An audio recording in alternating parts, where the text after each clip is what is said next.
Hello बच्चों, इस video में हम पढ़ेंगे चैप्टर नंबर 12 जिसका नेम है स्टेट्स ऑफ मैटर्स। मेरे पास बुक है क्लास 5th की और साइंस की बुक है जिसके चैप्टर 11 तक हम लास्ट वीडियो में पूरा कर चुके हैं और मैंने सभी चैप्टर्स हिंदी में एक्सप्लेन करके बताए हैं, साथ में बुक वर्क और क्वेश्चन आंसर भी कराए हैं। तो अगर आपने लास्ट चैप्टर्स कंप्लीट नहीं किए हैं तो लिंक आपको डिस्क्रिप्शन बॉक्स में मिल जाएगा और प्लेलिस्ट में भी वीडियोस मिल जाएंगी, आप डिस्क्रिप्शन बॉक्स चेक कर लीजिएगा। चलिए शुरू करते हैं बच्चों। तो इस चैप्टर में हम पढ़ने वाले हैं स्टेट्स ऑफ मैटर के बारे में। काफी कुछ सीखेंगे हम इस चैप्टर में, काफी कुछ सीखने वाले हैं हम इस चैप्टर में कि मैटर यानी कि मैटर क्या होते हैं, स्टेट्स क्या होती हैं, सब कुछ समझने वाले हैं। पदार्थ क्या होते हैं, पदार्थ मैटर मतलब पदार्थ होता है। और चलिए शुरू करते हैं बच्चों। तो इस पेज पर, पेज नंबर 88 पर हमें बताया गया है कि जो पदार्थ हैं वो क्या होते हैं और ये किस चीज से बने हैं। तो समझते हैं कि पदार्थ क्या होते हैं, मैटर क्या होते हैं। कोई भी चीज जो जगह घेरती है, ऑक्यूपाइज स्पेस, यानी कोई भी ऐसी चीज है, कोई भी ऐसा सामान है जो जगह को घेरता है, जिसमें वेट होता है यानी जिसमें वजन होता है, उसे पदार्थ कहते हैं। एग्जाम्पल आप ले सकते हैं, आपके हाथ में पेन है या कोई किताब है या फिर कोई पानी है, हवा है, सब कुछ क्या है, ये सब कुछ पदार्थ हैं। इंग्लिश में कहेंगे इसको मैटर। तो सब कुछ क्या है, ये पदार्थ हैं। पदार्थ किससे बने होते हैं, अब हम समझेंगे पदार्थ किससे बने होते हैं। तो पदार्थ बहुत छोटे छोटे कणों, टाइनी पार्टिकल्स से बना होता है जिन्हें मॉलिक्यूल्स कहते हैं। मॉलिक्यूल्स और भी छोटे कणों से बने होते हैं जिन्हें एटम्स कहते हैं। जब एक ऐसे एटम्स मिलते हैं तो वह एलिमेंट्स बनाते हैं, जैसे लोहा, तांबा, ऑक्सीजन। जब दो या दो से अधिक अलग अलग प्रकार के एटम्स मिलते हैं तो वे कंपाउंड्स बनाते हैं, जैसे पानी, कार्बन डाइऑक्साइड। अब हम समझेंगे अरेंजमेंट ऑफ मॉलिक्यूल्स। तो जो मॉलिक्यूल्स हैं वो पदार्थों में कैसे जमे होते हैं, इसी के आधार पर पदार्थ को 3 अवस्थाओं में बांटा गया है, ठोस, द्रव और गैस। जो पदार्थ होते हैं उनको 3 भागों में बांटा गया है, ठोस, द्रव और गैस। इसके बाद आ जाइए नेक्स्ट वाले पेज पर, पेज नंबर 89 पर। यहाँ पर हम पढ़ेंगे स्टेट ऑफ मैटर्स यानी कि पदार्थ की अवस्थाओं के बारे में। तो जैसे कि मैंने अभी आपको बताया कि 3 अवस्थाएं होती हैं, उनके बारे में अब हम आगे जानेंगे। तो यह पदार्थ की 3 मुख्य अवस्थाएं और उनमें बदलाव के बारे में बताता है। जैसे पदार्थ की 3 अवस्थाएं, एक है ठोस, एक है द्रव, एक है गैस। इंग्लिश में सॉलिड, लिक्विड और गैस। अणुओं का जमाव, जो एटम्स होते हैं उनके जमाव, जैसे कि सॉलिड में अणु बहुत पास पास होते हैं। सॉलिड में आकार और आयतन दोनों निश्चित होता है, जैसे उदाहरण मेज, कुर्सी, बर्फ। ऐसे ही लिक्विड में जो अणु होते हैं, एटम्स होते हैं, वो ठोस की तुलना में ढीले होते हैं और घूम सकते हैं। उनका आयतन निश्चित होता है पर आकार निश्चित नहीं होता। यह बर्तन का आकार ले लेता है, जैसे पानी, दूध, तेल। इसके बाद है गैस। अणु बहुत दूर दूर होते हैं और तेजी से घूमते हैं, जिसे आकार और आयतन दोनों निश्चित नहीं होते। यह पूरे उपलब्ध स्थानों को घेर लेता है, जैसे ऑक्सीजन, हाइड्रोजन, हवा। तो ये थे हमारे ठोस, द्रव, गैस के बारे में। अब हम इसके बाद पढ़ेंगे चेंज ऑफ स्टेट, अवस्थाओं में बदलाव।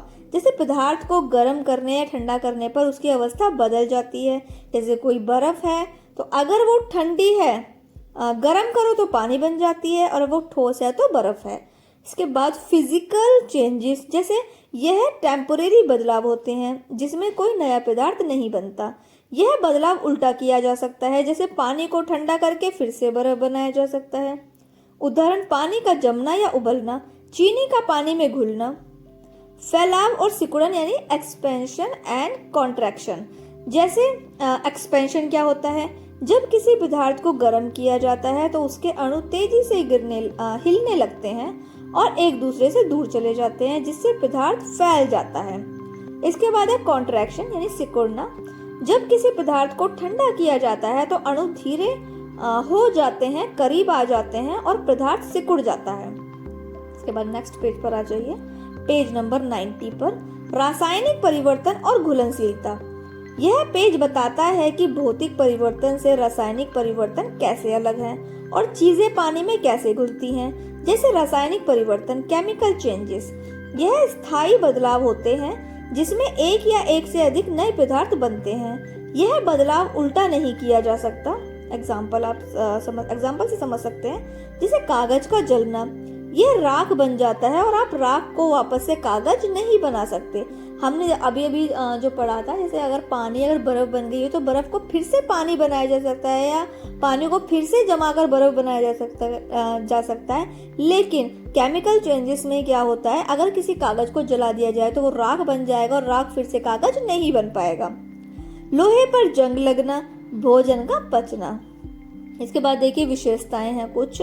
प्रकृति विशेषताएं हैं, कुछ भौतिक परिवर्तन है, रासायनिक परिवर्तन है। जैसे कि प्रकृति अस्थाई है और रासायनिक परिवर्तन में स्थायी है। उल्टा करना संभव है और रासायनिक परिवर्तन में असंभव है। नया पदार्थ भौतिक परिवर्तन में नहीं बनता और रासायनिक परिवर्तन में बनता है। इसके बाद 2 पर देखिए सोल्यूबिलिटी यानी घुलनशीलता। घुलनशीलता वह गुण है, यानी सोल्यूबिलिटी एक ऐसा गुण है जिससे कोई पदार्थ किसी दूसरे पदार्थ में घुलकर एक जैसा घोल बनाता है। जो पदार्थ घुलता है वह सोल्यूट कहलाता है, जैसे नमक या चीनी। जिस द्रव में विलय घुलता है वह सोलवेंट कहलाता है, जैसे पानी। विलय और विलायक का मिश्रण विलियन सॉल्यूशन कहलाता है, जैसे नमक का पानी। इसके बाद है वाटर। वाटर को सार्वभौमिक विलायक यूनिवर्सल सॉल्वेंट कहते हैं, क्योंकि यह ज्यादातर चीजों को अपने में घोल लेता है। इसके बाद नेक्स्ट पेज पर आ जाइए 91 पर। त्वरित दोहराव और अभ्यास, जैसे कि इसका मतलब है आप एक बार और रिवीजन कर सकते हैं। यहाँ पर कुछ पॉइंट्स दिए हुए हैं जिसमें आप पर दोबारा से फिर से जो मैंने अभी आपको सारी चीजें बताई हैं उसका रिवीजन आप कर सकते हैं। जैसे क्विक रिकॉल करेंगे, जिसको पादार्थ वह है जो जगह घेरता है और जिसका भार होता है। पदार्थ अणुओं से बना है। ठोस के कण पास द्रव के थोड़े ढीले और गैस के बहुत दूर दूर होते हैं। यानी जो ठोस होता है स्ट्रॉन्ग में होता है, वो पास होते हैं। द्रव के थोड़े ढीले होते हैं और गैस के बहुत दूर दूर होते हैं। भौतिक परिवर्तन में नया पदार्थ नहीं बनता और रासायनिक परिवर्तन में नया पदार्थ बनता है। पानी एक सार्वभौमिक विलायक है। इसके बाद हो गया है यहाँ पर चैप्टर कंप्लीट। अब देखिए यहाँ पर दिए हुए हैं कुछ क्वेश्चंस के आंसर। ओके, सबसे पहले टिक द करेक्ट ऑप्शन है वो हम सबसे पहले हम फिल करेंगे। फर्स्ट वाले में पूछा गया है, बच्चों अब हम बुक वर्क कर लेते हैं। आई होप आपको पूरा चैप्टर से समझ में आ गया होगा। तो फर्स्ट वाले में पूछा है जो जगह घेरता है और जिसका भार होता है वो क्या है, वो है पदार्थ यानी मैटर। इसके बाद अगला है अणु यानी कि एटम, जिसके द्वारा अलग अलग होते हैं। तो आंसर है इसका एम्प्टी स्पेस। इसके बाद अगला है मक्खन का पिघलना कौन सा बदलाव है, आंसर है फिजिकल चेंज। क्वेश्चन नंबर 4 कागज का जलना कौन सा बदलाव है, इसका आंसर है केमिकल चेंज। अगला है इनमें से कौन पानी में नहीं घुलेगा, तो इसका आंसर है ऑयल। इसी के साथ में हमारे tick the correct option fill हो गए हैं, कंप्लीट हो गए हैं। अब हम करेंगे नेक्स्ट वाले।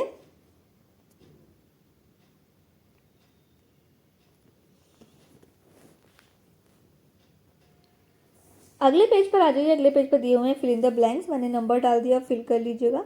इसके बाद ट्रू एंड फॉल्स है, मैंने ट्रू फॉल्स फिल कर दिए हैं, फिल कर लीजिएगा। डी वाले पे रीजंस बताने हैं, गिव द रीजंस देने हैं। तो हमें इनके रीजंस बताने हैं, इनको अभी स्किप करते हैं और लास्ट में करते हैं। हम इसे लास्ट पेज पर करेंगे। इसके बाद क्वेश्चन के आंसर भी करने हैं, ये भी हम लास्ट में करेंगे। और एफ वाले के डिफाइन करना है कि केमिकल रासायनिक परिवर्तन क्या है, तो ये हमें एक्सप्लेन करना है। तो ये भी हम अगले पेज पर करेंगे।